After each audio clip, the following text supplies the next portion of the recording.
In this screencast, I'm going to show you some examples of how you can use variables in a Scratch project to store information that you later want to use or change. In this first example, we're going to use a variable to make this cat count when the spacebar is pressed.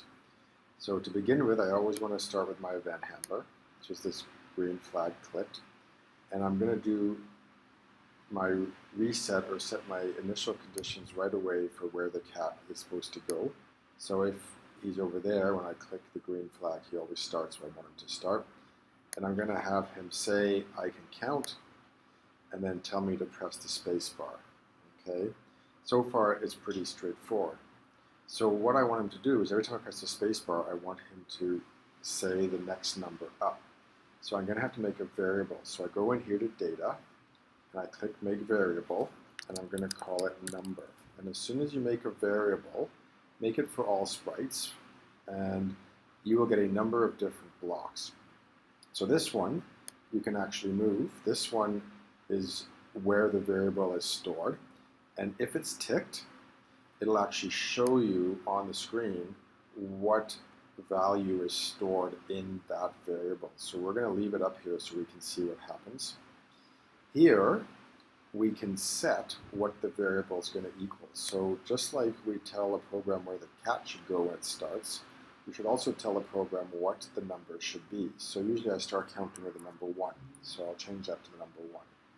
So if I click this now, you can see the variable has turned to number 1. Okay? So now what I want to do is I want to get another event handler when the space key is pressed. And now this is where it gets a bit more interesting. So when the space key is pressed, I want to change the number by 1.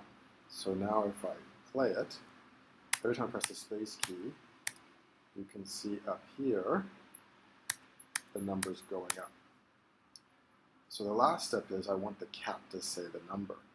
So I'm going to go over here to looks, and I'm going to get the say block.